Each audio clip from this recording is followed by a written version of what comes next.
It's the annual new Sonic game, and with it come the hopes and dreams that this will be a good one. Is Sonic Mania actually good, or are we just blinded by nostalgia? Stay tuned for the AltChar review.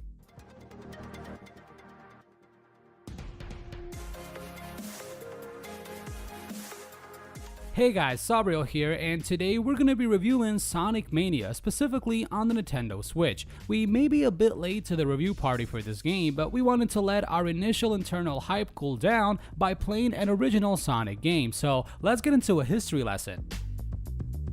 If you've just woken up after being asleep for the last 30 years, or you have no idea about this blue hedgehog, Sonic was, or even still is, Sega's mascot, and during the glory days of the 16-bit era, it was Mario vs. Sonic all the way. These kids today think that the console wars of Sony vs. Microsoft are extreme, but they were nothing compared to the Super Nintendo vs. Mega Drive or Genesis. You had to pick one side, and that was it. No one had both. People died, and the games were completely different for both consoles. You signed up to a camp and you were in it, and some people still are, like Japanese soldiers on remote islands, still thinking the war is going on. Check this out, listen to this voicemail I got when this guy played Sonic Mania at the Nintendo Switch London reveal. You have one new message. Hello? Party kazoo!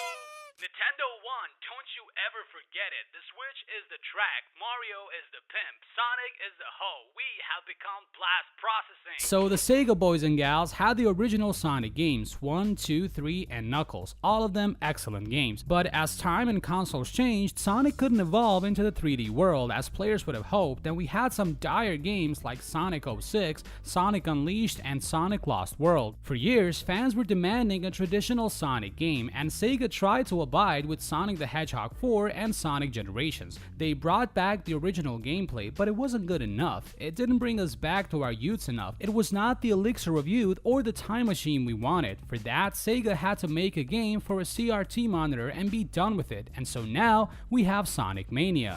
There's not much we can say about the graphics of this game, just look at it. Honestly, if you didn't know any better, you would think this was a demo game for Sonic on the Saturn or a fan-made game. It perfectly captures the graphics to such a wonderful detail along with the sound. In fact, it is slightly a fan game. The game is made in the Retro engine developed by Christian Taxman Whitehead, who also served as the project lead on Sonic Mania.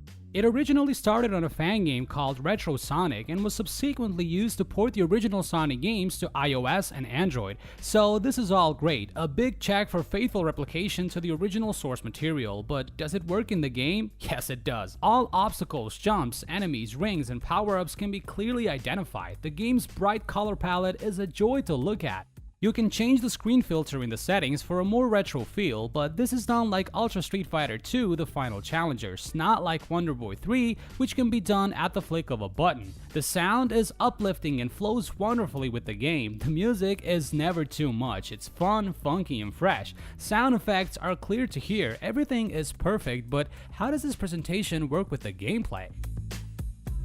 The gameplay of a Sonic game is simple and effective. Collect coins, get to the end of the level, and beat the boss. 12 stages, each containing 2 acts. The game features 4 original zones alongside 8 remixed zones from past games. You can play as 3 characters, each with a special ability. Sonic can perform a drop dash, which sends him rolling in a dash after a jump. Tails can fly and swim, and Knuckles can glide and climb walls. As with Sonic the Hedgehog 2, players can either play as Sonic and Tails simultaneously or allow Tails to be independently controlled by a second player.